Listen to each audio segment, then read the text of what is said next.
Bismillahirrahmanirrahim. Assalamualaikum warahmatullahi wabarakatuh. Kembali lagi di pembelajaran online bersama Ustadz Arif. Baik anak-anakku sekalian di kelas 5A yang dirahmati Allah, yang Ustadz banggakan, pada kesempatan kali ini kita akan kembali belajar di pembelajaran tematik.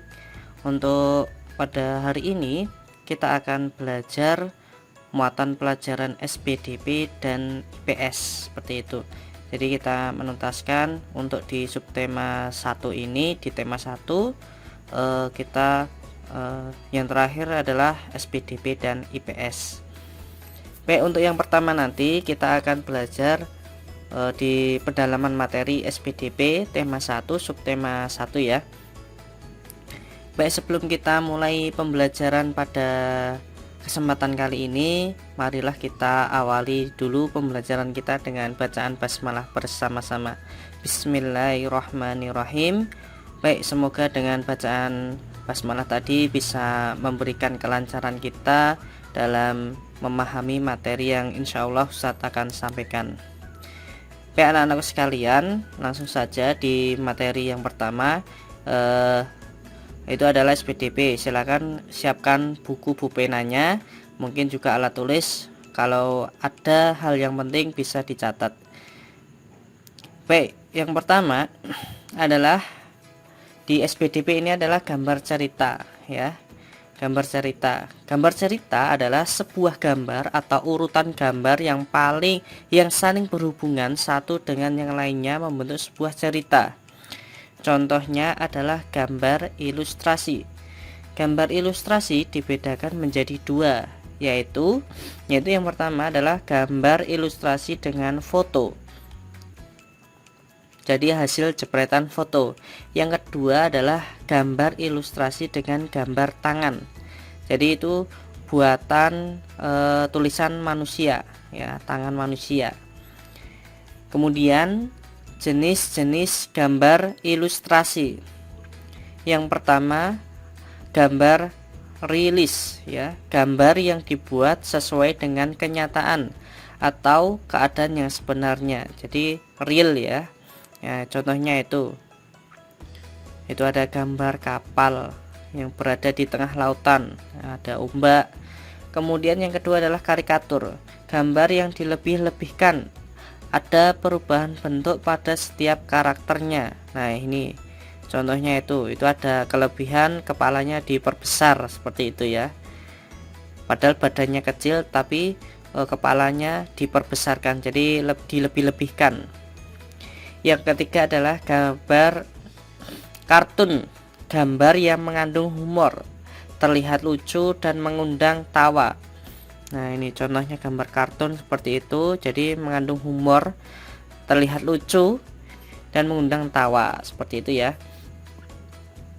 Yang keempat adalah gambar dekoratif, gambar yang dibuat dengan tujuan menggambar bentuk benda menjadi lebih indah. Nah, contohnya itu menggambar burung, ada bunga-bunga seperti itu, jadi menjadi lebih indah gambarnya.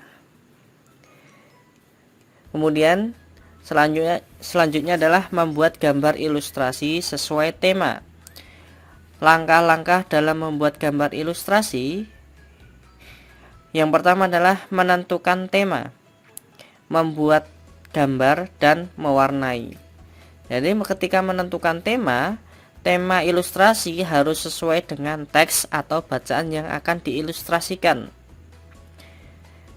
Kemudian yang langkah kedua adalah membuat gambar. Gambarlah sketsa atau rancangan gambar terlebih dahulu. Jadi membuat sketsa atau rancangannya dulu, baru digambar. Yang ketiga, mewarnai. Ketika gambar sudah jadi, warnailah dengan pensil warna, cat air, spidol, atau krayon. Itulah tadi cara menggambar gambar ilustrasi sesuai dengan temanya. Kemudian untuk pembelajaran berikutnya adalah di muatan IPS ya, di muatan IPS ya, di muatan IPS di tema 1 juga, masih di subtema 1 di organ gerak hewan dan manusia. Jadi kita pendalaman materinya di IPS ini adalah letak geografis Indonesia.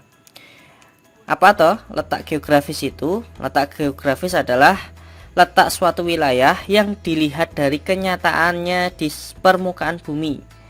Batas wilayah Indonesia berdasarkan letak geografisnya: di sebelah timur Samudra Pasifik dan Papua Nugini, sebelah utara ada Selat Malaka, Laut Andaman, Laut Cina Selatan, Laut Sulawesi, Samudra Pasifik, dan Malaysia Timur.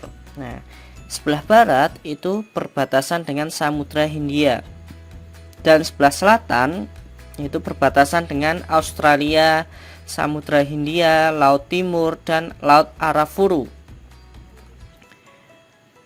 Biasanya kita dengar letak geografis Indonesia itu biasanya terletak di dua benua, yaitu benua Asia dan benua Australia, Samudra Pasifik, dan Samudra Hindia. Biasanya lebih terdengar seperti itu. Kemudian yang kedua adalah letak astronomis, adalah letak suatu wilayah yang dilihat dari posisinya di garis lintang dan garis bujur. Garis lintang yaitu garis khayal yang melingkar secara mendatar di permukaan bumi, yang mendatar ya. Jadi yang mendatar itu namanya garis lintang. Kemudian garis bujur, garis yang menghubungkan kutub utara dan kutub selatan. Jadi vertikal ya. Nah, garis bujur. Kalau lintang tadi horizontal atau mendatar. Letak astronomis Indonesia adalah 6 derajat lintang utara sampai 11 derajat lintang selatan, dan 95 derajat bujur timur sampai 141 derajat bujur timur. Nah, ini silakan dihafalkan. Ini sering keluar di soal-soal ujian. Jadi Ustadz ulangi, letaknya astronomis di Indonesia adalah 6 derajat lintang utara sampai 11 derajat lintang selatan, dan 95 derajat bujur timur sampai 141 derajat bujur timur. Kondisi geografis Indonesia. Nah, ini yang pertama adalah Pulau Sumatera. Batas wilayahnya utara Teluk Benggala, Malaysia dan Thailand. Kemudian timur itu Selat Malaka dan Pulau Kalimantan. Barat itu Samudra Hindia. Selatan Selat Sunda dan Pulau Jawa. Keadaan alam di Pulau Sumatera: Selat Malaka, Danau Toba, Sungai Musi, Gunung Kerinci, dan Gunung Leuser. Selanjutnya di Pulau Jawa, letak geografisnya batas wilayah utara itu Pulau Kalimantan dan Laut Jawa, sebelah timur Selat Bali dan Pulau Bali, sebelah barat Selat Sunda, dan di sebelah selatan adalah Samudra Hindia. Keadaan alam di Pulau Jawa ini ada meliputi Sungai Bengawan Solo, Danau Ranukumbolo, dan Gunung Semeru, dan masih banyak lagi yang lainnya ya. Kemudian keadaan geografis di Pulau Kalimantan itu batas wilayahnya di sebelah utara Malaysia, Brunei, Laut Tiongkok Selatan. Sebelah timur Selat Makassar dan Pulau Sulawesi. Sebelah barat Laut Natuna dan Pulau Sumatera. Kemudian sebelah selatan itu Laut Jawa dan Pulau Sumatera. Keadaan alam dari Pulau Kalimantan itu ada meliputi Sungai Kapuas, Danau Bangkau, Gunung Raya, dan Gunung Kinabalu. Selanjutnya Pulau Sulawesi, batas wilayahnya sebelah utara itu Laut Sulawesi dan Filipina. Kemudian sebelah timur itu Laut Maluku dan Kepulauan Maluku. Sebelah barat Selat Makassar dan Pulau Kalimantan. Dan sebelah selatan itu adalah Laut Flores dan NTT. Kemudian keadaan alam di Pulau Sulawesi meliputi Sungai Poso, Danau Tempe, Gunung Kelabat, dan Gunung Lukon. Lokon ya. Kemudian di Pulau Bali dan Nusa Tenggara itu ada batas wilayahnya di utara, itu Laut Bali, Laut Flores, dan Pulau Sulawesi. Kemudian sebelah timur itu ada Timor Timur ya, di negara Timor Timur. Sebelah barat itu Pulau Jawa dan Selat Bali, dan sebelah selatan itu di Samudra Hindia. Keadaan alam di Bali dan Nusa Tenggara itu Sungai Petanu, Danau Batur, dan Gunung Rinjani.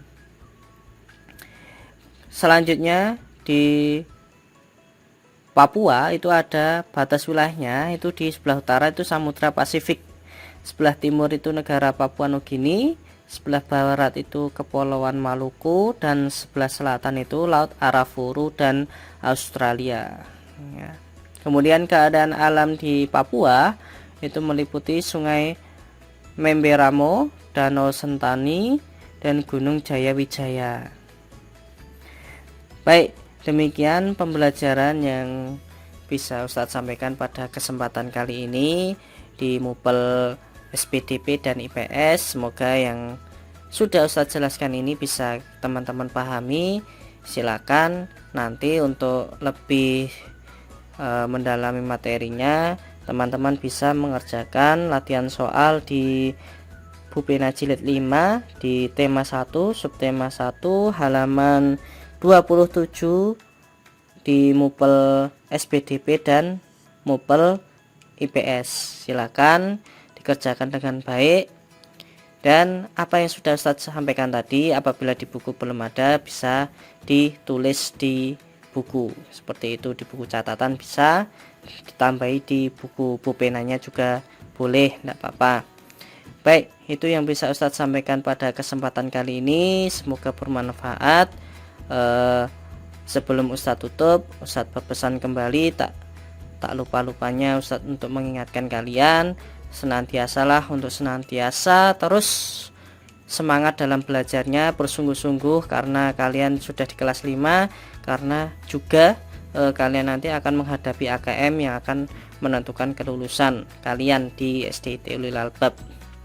Kemudian selanjutnya senantiasa beribadah, taat beribadah, sholatnya jangan sampai ada yang bolong, tilawahnya, murojaahnya, berbakti kepada orang tua, senantiasa menjaga protokol kesehatan, dan marilah kita senantiasa mendoakan saudara-saudara kita yang masih diuji oleh Allah dengan sakit. Semoga Allah segera memberikan kesembuhan kepada mereka.